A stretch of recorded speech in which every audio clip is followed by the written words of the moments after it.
Una vez el Reino Unido ha salido de la Unión Europea, debe establecer una nueva relación con los 27 Estados miembros del bloque, entre ellos España, del que dice será uno de sus principales socios.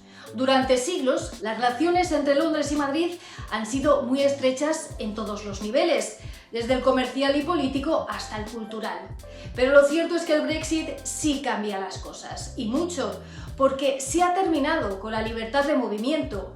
Downing Street ha implantado un nuevo y estricto sistema de inmigración y el Reino Unido ha salido también del mercado único y la unión aduanera. 3, 2, 1. We will leave the European Union. Durante siglos el Reino Unido y España han mantenido estrechas relaciones por razones históricas y de proximidad geográfica.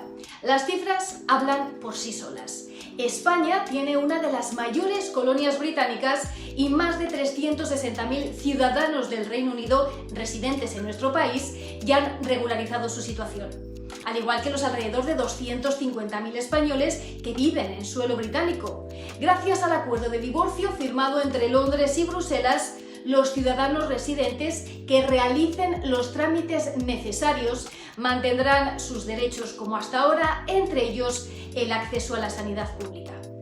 España es para los británicos también uno de los principales destinos turísticos, recordemos, uno de los sectores que más riqueza aporta a las arcas españolas.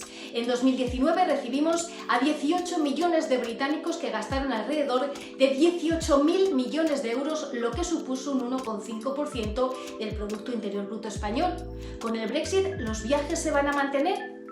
Ahora los ciudadanos británicos podrán venir sin visado a España, como a cualquier país de la zona Schengen, pero solo para un máximo de 90 días dentro de un periodo de 180. Por su parte, los españoles podrán visitar la tierra de Shakespeare sin visado, pero solo durante un periodo máximo de 6 meses. Eso sí, se acabó la aventura de intentar buscar trabajo en Londres mientras se aprende inglés, porque ya está en vigor una nueva ley de inmigración. Según las estimaciones oficiales de Downing Street, se espera que alrededor del 70% de los 200.000 comunitarios que se mudaban aproximadamente cada año a suelo británico queden ahora excluidos con el nuevo sistema de puntos. La normativa se aplica tanto para los que quieran ir a trabajar como a estudiar. En el curso que terminó en 2019 hubo un récord de casi 14.000 estudiantes españoles en las universidades británicas, pero el Reino Unido ya no es parte del programa Erasmus. Las tasas universitarias son además mucho más caras, ya que los europeos ya no tienen ningún privilegio. Por otra parte, las relaciones comerciales entre ambos países representan alrededor de 63.000 millones de euros anuales. El Reino Unido es el tercer socio comercial para España y se trata también del segundo destino de la inversión directa española, tan solo por detrás de los Estados Unidos, con un stock acumulado de 85.000 millones de euros. Actualmente hay alrededor de 700 empresas británicas invirtiendo en nuestro país y alrededor de 400 españolas registradas en el Reino Unido. El acuerdo comercial y de cooperación entre Londres y Bruselas evita cuotas y aranceles, pero el sector servicios, al que se dedican muchas empresas españolas con actividad en el Reino Unido, quedó fuera de las negociaciones. Por lo tanto, quedan todavía muchas cuestiones por resolver. ¿Van a seguir las inversiones ahora en ambas direcciones? Por último, está la compleja cuestión de Gibraltar, donde por cierto se votó en contra del Brexit. Finalmente, no habrá divorcio duro en el Peñón gracias al principio de pacto firmado in extremis entre Londres y Madrid el mismo día 31 de diciembre, a pocas horas de que finalizara el periodo de transición. La Roca entrará por primera vez dentro del área Schengen de libre movimiento europeo de personas y mercancías, por lo que se evitan los estrictos controles que habrían sacudido tanto a la economía del Peñón como a las regiones españolas aledañas. También La Roca formará parte del régimen aduanero de la Unión Europea para el tráfico de mercancías y transporte. El preacuerdo, cerrado entre Londres y Madrid, contiene las directrices para negociar ahora un tratado entre la Comisión Europea y el Reino Unido sobre Gibraltar, que debe entrar en vigor en 6 meses. La cuestión es que, pese a que el Peñón es de dominio británico, el Reino Unido no forma parte de Schengen. Por lo tanto, los británicos que quieran ir a la Roca se quedarán técnicamente como extranjeros. ¿El Brexit separa más que nunca ahora al Peñón del Reino Unido? Hoy, para analizar todas estas claves, contamos con nosotros con Hugh Elliott, el embajador del Reino Unido en España. Pues hoy contamos con un invitado de lujo, excepcional, el embajador del Reino Unido en España, Hugh Elliott, que realiza una labor excepcional porque la seguimos de cerca. Muchísimas gracias por estar con nosotros en este nuevo capítulo para explicar las relaciones históricas entre el Reino Unido y España.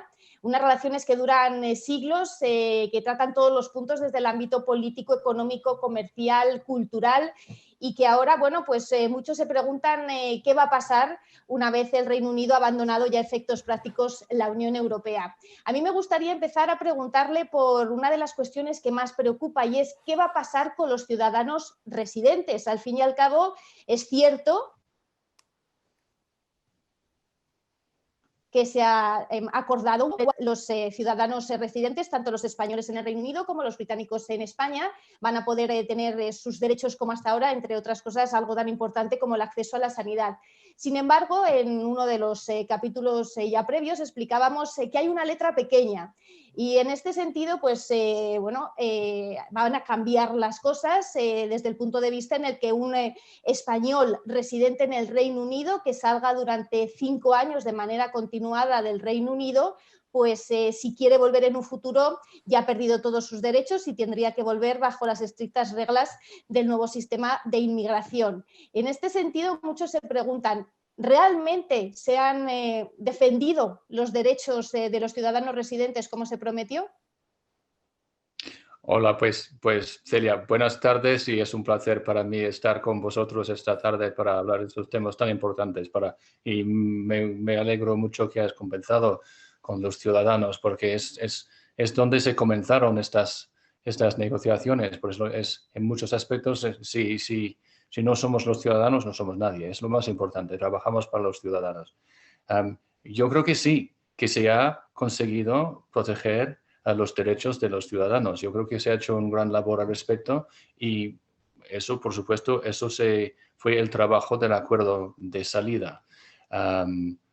Descubrimos que había bastante más españoles en el Reino Unido de lo que pensábamos. Antes hablábamos de 180.000 españoles en el Reino Unido, resulta que son casi 240.000, el cual no me sorprende tanto, pero me alegra mucho. Igualmente tenemos más de 360.000 británicos que residen en España, así que es súper importante esto para ellos a nivel personal. Y sé que durante todo este proceso que yo he vivido personalmente, una parte en España, pero también varios años después del referéndum en el Reino Unido, en el cual he estado en contacto con grupos de españoles, por supuesto, como parte de mi trabajo y interés personal también. Y sé que les ha afectado todo este proceso. Ha habido mucha incertidumbre, mucha presión. Es un proceso que se ha sentido mucho de forma personal. Y quería reconocer eso porque lo aprecio, que no ha sido fácil. Pero el resultado es muy bueno, porque los derechos están garantizados. Hay algunos matices, algunos retoques, como dices, como el tema de la ausencia de 5 años. Pero no es que la gente no tenga hogar después de 5 años, simplemente que tiene que volver. Si quiere volver al Reino Unido, hay otro reglamento que garantiza eso. Pero la gran mayoría de las personas que quieren quedarse, y queremos que se queden, van a poder hacerlo en las mismas condiciones. Lo mismo que los residentes británicos en España, donde tenemos una colaboración excelente con todas las autoridades españolas al respecto. Así que es cierto que hay pequeños matices, pero realmente creo que son pequeños y que no van a afectar a la grandísima mayoría de los residentes. Como usted menciona, los que querrían volver tendrían que hacerlo ya bajo la nueva ley de inmigración. Es una ley de inmigración basada en puntos al sistema australiano, bastante estricta. Y esto, lógicamente, pues va a cambiar un poco el escenario, un poco o mucho, porque se acaba la libertad de movimiento. Reino Unido es uno de los destinos predilectos de los españoles para desempeñar su vida laboral, también para comenzar su nueva vida personal en un destino extranjero. Y esto ya se está notando. Por ejemplo, el Consejo Nacional de Enfermería ya avisaba que en el 2019 había un 23% menos de profesionales de este sector desde que en el 2016 se votó por el Brexit. Lógicamente, la inmigración no se está reduciendo. El propio gobierno británico decía que con el nuevo sistema gran parte de los comunitarios no iban a poder ir al Reino Unido de manera automática, como sucedía hasta ahora, sucedía hasta el año pasado. ¿Teme usted que este flujo disminuya y luego, sobre todo, los efectos que va a tener el Reino Unido? El Sistema Nacional de Salud Público se basa gran parte en los trabajadores comunitarios. Yo creo que con nuestra salida de la Unión Europea algunas cosas cambian. Eso es decir, una obviedad, pero es el libre movimiento de las personas inevitablemente se acaba. Es un resultado, es una decisión de la Unión Europea perfectamente coherente con lo que se llaman las 4 libertades, ¿no?, de movimiento, dentro de las cuales el movimiento de personas. Entonces, yo diría que es una consecuencia inevitable, pero no significa que no haya intercambios, que no haya españoles que vayan a vivir en el Reino Unido, ni viceversa. Yo tengo suficientes años como para acordarme del tiempo en que España no formaba parte de la Unión Europea, pero eso no impedía que venían bastantes españoles bajo un régimen diferente, migratorio, pero un régimen que permite a profesionales, a estudiantes, a diferentes tipos de personas solicitar a vivir y trabajar en el Reino Unido. Y lo mismo pasa con los británicos en Europa. Es diferente, es un cambio. Habrá menos movimiento, es cierto, pero eso es un cambio totalmente conocido, un resultado de nuestra salida, y no impide que podamos tener muchísimos contactos en el futuro bajo los nuevos sistemas. Embajador, ¿cómo está? Hemos hablado de ciudadanos, hablemos de empresas.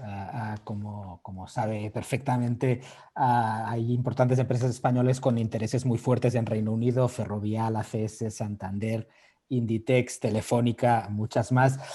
Muchas de ellas se dedican al sector servicios, que es el sector que ha quedado excluido de las negociaciones, o al menos de las que ya se ha llevado a cabo entre Londres y Bruselas.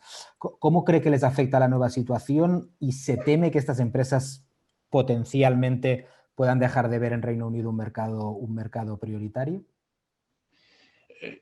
No lo temo, francamente. Sí, cuando se tomó la decisión para salirnos de la Unión Europea, fue en junio de 2016, pues si uno mira simplemente las cifras, uno ve que el stock, la cantidad total de inversión, inversiones españolas en el Reino Unido en el año 2016 era, si no me acuerdo mal, de 30.000 millones de euros, más o menos.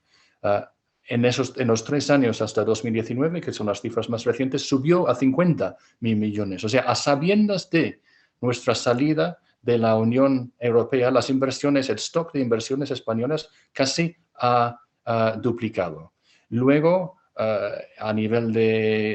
también a nivel de flujos, el Reino Unido sigue invirtiendo en España, así que también es una parte muy rica de la relación y muy viva, muy actual. No es la relación en cuanto a inversiones, no es una relación que realmente se ha resentido, sino todo lo contrario, porque el Reino Unido sigue siendo o el número 1 o el número 2, según el periodo más reciente que uno mira, de los inversores extranjeros en España. Entonces, no lo temo. Dicho eso, es cierto que con nuestra salida habrá sectores que se verán más afectados que otros. Y, por supuesto, los sectores que dependen de movimientos, de muchos movimientos de bienes entre el Reino Unido y la Unión Europea, tendrán más trámites que antes. Y eso puede en un futuro afectar decisiones de inversión. No quiero decir que la situación sea lo mismo, pero no, yo creo que la razón por la cual el Reino Unido sea un buen país para invertir no deja de existir, porque es muy fácil hacer negocios, establecer, mantener negocios en el Reino Unido, y vamos a intentar seguir haciendo que sea un lugar predilecto para los inversionistas, y espero que muchas españolas también. Seguro. Déjame que le pregunte también por el que creo que es el tercer tema que más preocupa en España sobre el Brexit. Hemos hablado de ciudadanos, de relaciones comerciales. Está Gibraltar, inevitablemente. Tengo la sensación, corríjame si me equivoco, que Gibraltar queda más lejos de Reino Unido de lo que estaba. Queda dentro del espacio Schengen, queda dentro de la Unión Aduanera Comunitaria.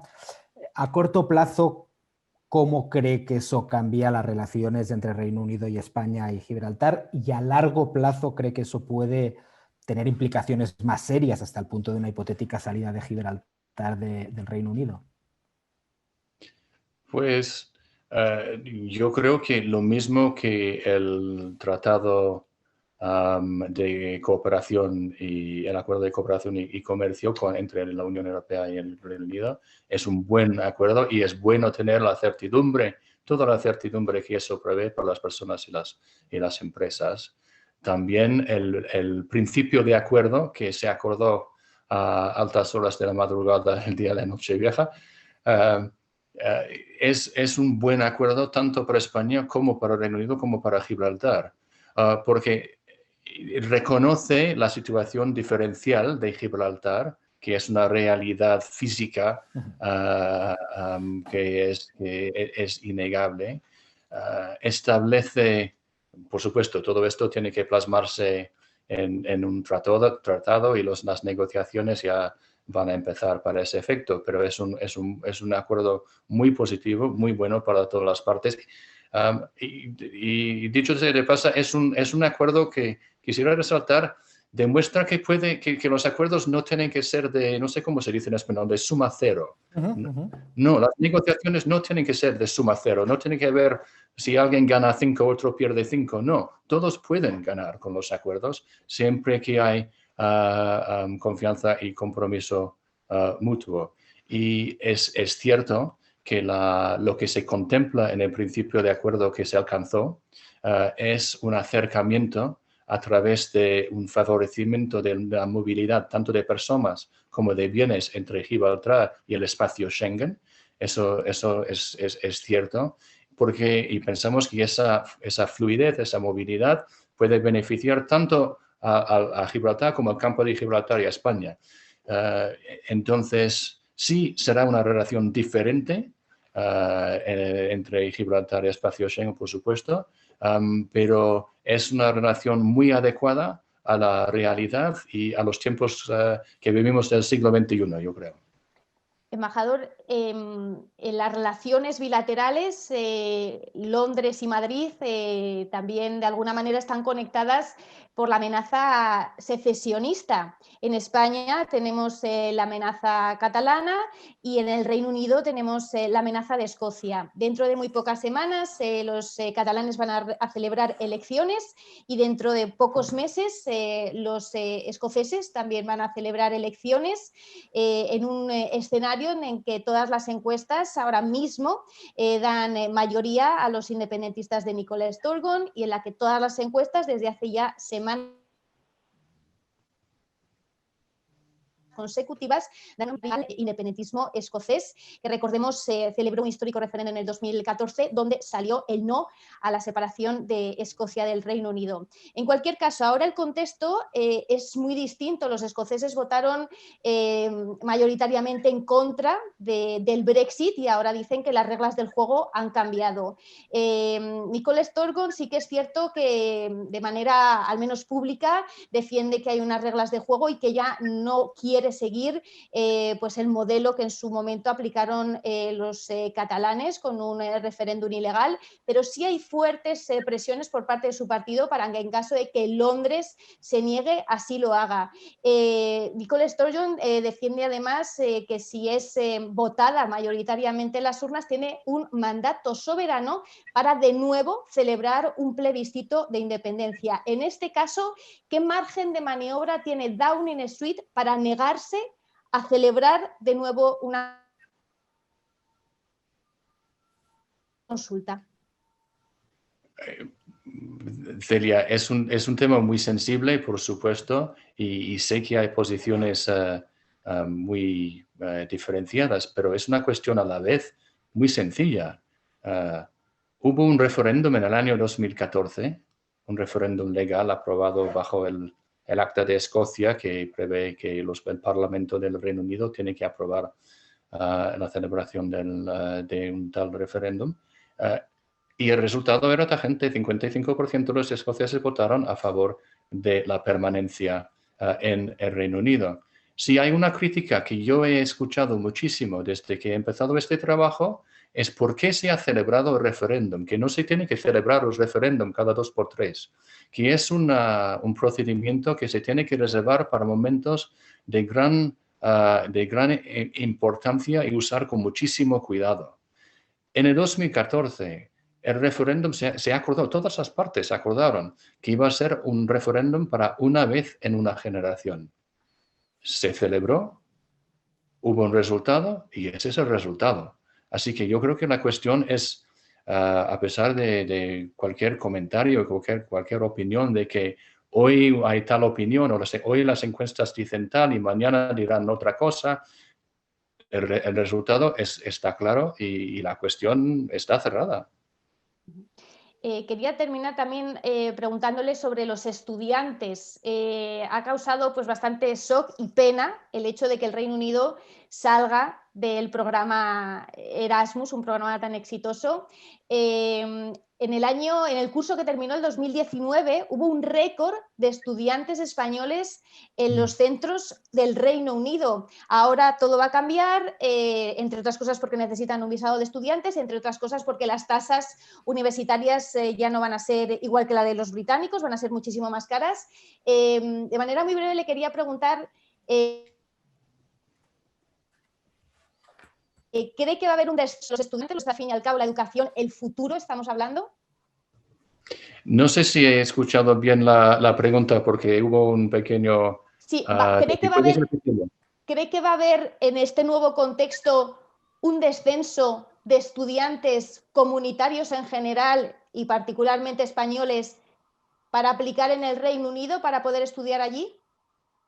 Pues no lo sé, el tiempo dirá.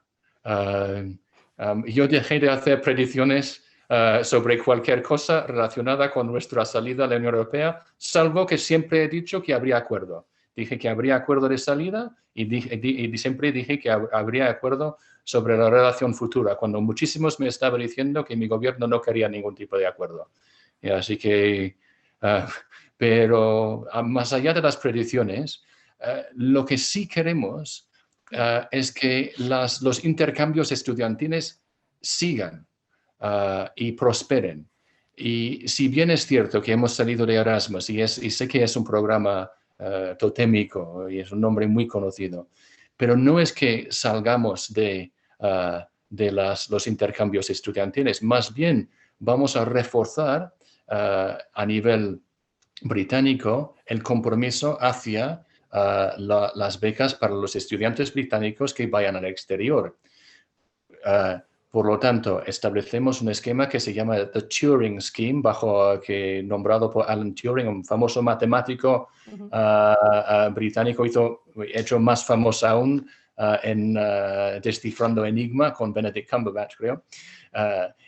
Pero con el nombre de Turing establecemos un programa global, pero que incluye, que abarca la Unión Europea para promocionar y para ayudar y dar becas para que los estudiantes viajen y estudien fuera. Y entonces estaremos gastando dinero británico en todos los países de la Unión Europea para que aprovechen la posibilidad que seguimos pensando que es muy beneficiosa de estudiar fuera. Y lo que queremos es que con esas inversiones podamos promover intercambios y acuerdos entre países e instituciones para que estudiantes extranjeros vengan también y tengan acceso a educación también subvencionada, igual que Erasmus estaba subvencionada. Nosotros nos comprometemos con nuestro dinero bajo este esquema. Esperamos que otros países sigan comprometiéndose con nosotros. Pensamos, no somos neutros, pero pensamos que tenemos unas universidades muy buenas y aspiramos a que sigan viniendo muchos. Y la verdad es que la experiencia de otros países que nunca han sido parte de la Unión Europea es muy favorable al respecto. Yo creo que hay buenos augurios para esto. Pero no será lo mismo, como no quiero pretender que sea exactamente lo mismo. Así que el tiempo dirá. Hugh Elliot, embajador británico de Reino Unido en España, muchas gracias en general por su tarea. Nos ha ayudado mucho a los periodistas y creo que a la ciudadanía española en general a entender cómo va a ser la vida después del Brexit. Y gracias por su tiempo con El Confidencial. Muchísimas gracias, embajador. Un placer siempre. Muchas gracias. Un gran placer. Hola, ¿qué tal Ramón? ¿Qué tal Celia? Encantado de estar con vosotros. Oye, Quique, ya que eres el jefe de la sección de Mundo en el Confidencial, quería hacerte una primera pregunta que se aparta brevemente del tema del podcast de hoy, pero luego volvemos. Pero me parece casi ineludible. Hace pocos días que se ha investido presidente de Estados Unidos a Joe Biden. Se cree, pues se ha especulado mucho con que Reino Unido y que Boris Johnson tenía unas ciertas esperanzas en que la relación privilegiada con Trump pudiera ayudarle en el día después de Brexit. Ahora se especula lo contrario, que Joe Biden no tiene gran simpatía por el Brexit, que sus raíces irlandesas tampoco ayudan.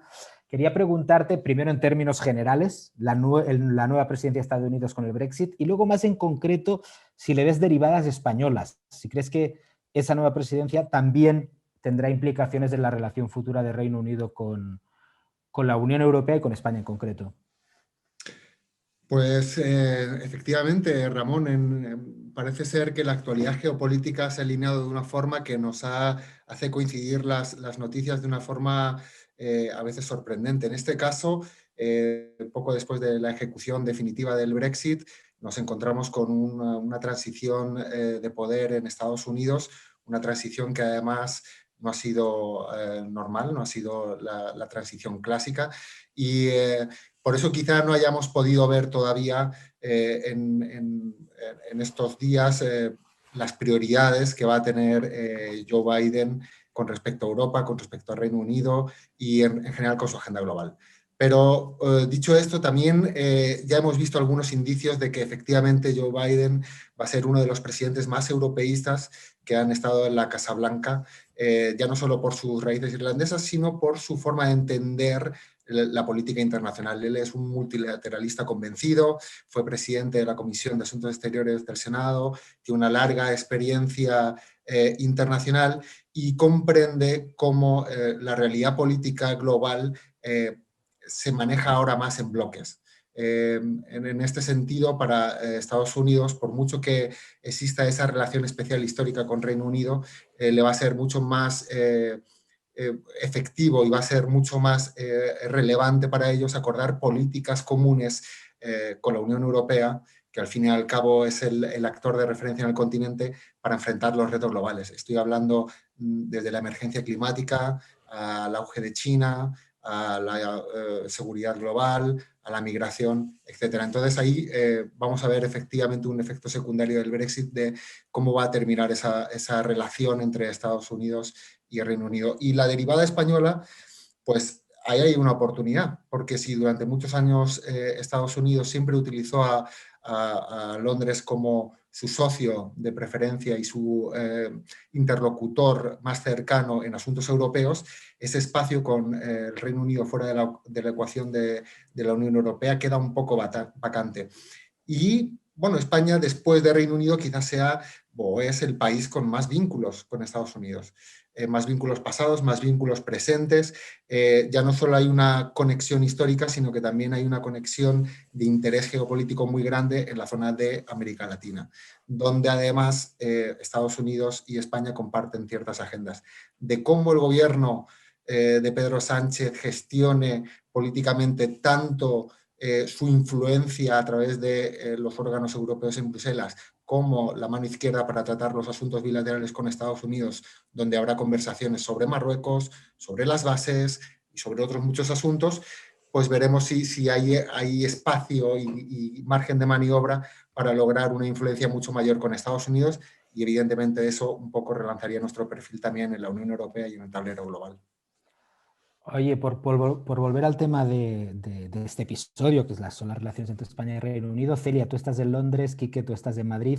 Os quería preguntar, el embajador nos ha explicado muy bien cómo cambian las relaciones comerciales, cómo cambian las relaciones de los estudiantes, cómo cambia la relación por Gibraltar, pero quería preguntaros, Celia, tú primera, si te parece bien, hay algo emocional en el Brexit, es decir, hay un elemento que va más allá de las regulaciones o más allá de nuevas legislaciones. Celia, tú desde Madrid y Quique, tú desde, perdón, Celia desde Londres y Quique desde Madrid, ¿cómo percibes la emocionalidad de estas relaciones históricas que ahora inevitablemente van a cambiar? ¿Crees que será traumático? ¿Crees que se sobrepondrán a la nueva regulación? ¿Cómo lo ves desde allí? Yo creo que el componente emocional ha sido clave. Lo que pasa es que no podemos olvidar que esto al fin y al cabo ha sido un proceso muy largo. Entonces, el divorcio se ha ejecutado ya a efectos prácticos el pasado 31 de diciembre a medianoche, pero realmente llevamos asumiendo el divorcio desde 2016, desde junio de 2016, y lógicamente pues hay un componente emocional muy fuerte. Sí que hubo episodios polémicos de algunas pintadas en colegios comunitarios, promovidos por movimientos de extrema derecha. Sí, hubo un componente muy emocional en el que a mí personalmente me afectó como una española que lleva más de 13 años viviendo en el Reino Unido, lo reconozco. Estamos hablando de un divorcio, estamos hablando de alguna manera, un tema de dilación fue la gran protagonista de la campaña. Entonces, pues bueno, ese componente emocional está ahí, pero yo creo que lógicamente, en cualquier divorcio, todos los inicios después pues, son complejos, dolorosos, intensos, llámalo como quieras, que como ha explicado perfectamente el embajador, las cosas sí van a cambiar porque las reglas de juego cambian y seguramente a corto medio plazo pues veamos pues menos flujo de inmigración, pero yo creo que luego va a ser todo muy pragmático. El Reino Unido es un país que tiene gran influencia en el tablero internacional y en el que no la quiere perder, y por lo tanto, tanto a nivel de estudiantes, empresas y en todos los ámbitos culturales y demás, las relaciones van a estar ahí, las relaciones bilaterales van a estar ahí. Quique, ¿cómo lo ves tú desde aquí? Bueno, coincido un poco con Celia a la hora de ver que va a haber un pragmatismo a la hora de encarar las nuevas relaciones con Reino Unido. Creo que ese pragmatismo va a ser obviamente más acelerado en las capas políticas, empresariales, pero también es cierto que sí creo que va a haber una factura moral, en el sentido de cuando vemos a unos agentes aduaneros holandeses quitándole el sándwich de jamón a unos camioneros británicos y diciéndoles bienvenidos al Brexit, hay una inquina, hay una animadversión, hay un pozo de resentimiento que quizá no sea, o se vaya a materializar en algo más allá, no no digo que vaya a venir una época de British phobia, pero sí es cierto que ese sentimiento de rechazo, ese sentimiento de nos abandonaron, va a quedar un pozo en la ciudadanía europea, que van a ver a los británicos. Antes teníamos siempre una relación muy particular con ellos, pero creo que dentro de la idiosincrasia europea, ni más ni menos que con los franceses, los alemanes y los italianos, con nuestros tópicos y nuestros típicos, esto va a agregar una capa agridulce más a esa relación. Yo leía una columna que publicaste tú, Ramón, sobre un poco la imagen que teníamos, al menos nuestra generación de Reino Unido, esa aspiración, esa modernidad, esos veranos en Londres, donde uno decía que iba a aprender inglés, pero realmente iba a vivir la vida. Ahí se dibuja un gran signo de interrogación que da un poco de pena. Y si me da pena a mí, aquí sentado en Madrid, imagino que efectivamente esa factura sentimental está más extendida de lo que nos podemos creer. Vayamos a un asunto más práctico, que es Gibraltar. El embajador nos lo ha explicado, pero quería preguntaros si veis una solución para lo de Gibraltar. La historia es muy complicada y hay cosas que no se solucionan nunca. Vas chutando la pelota para adelante, y eso es lo que creo que han hecho Reino Unido y España durante mucho tiempo con Gibraltar, con resultados, bueno, quizá no brillantes, pero tampoco desastrosos para nadie, diría. Celia, ¿tú ves que vamos a solucionar lo de Gibraltar o vamos a tener un conflicto postergado en el tiempo de manera indefinida? ¿Esta es la ocasión para solventarlo de una vez? ¿Sigue siendo cuestión de décadas?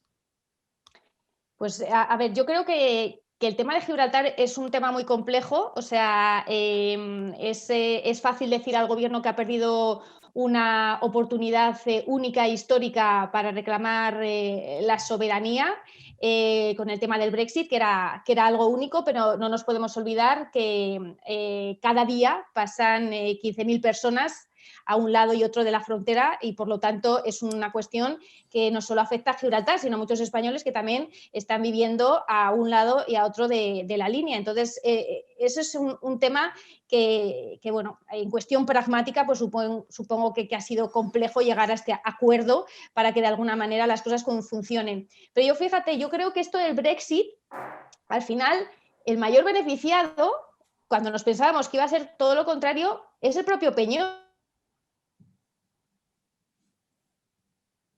O sea, realmente que se quedaba huérfano y aislado, puesto que aparte de la frontera de Irlanda del Norte es la única frontera terrestre que va a haber entre suelo británico y el suelo comunitario, ahora resulta que nos hemos encontrado un Peñón que va a tener más competencias que nunca y que de alguna manera está más separado que nunca del Reino Unido. O sea, a mí el hecho de que esté dentro de ahora del espacio Schengen, cuando el Reino Unido no está dentro del espacio Schengen, me parece un punto muy importante.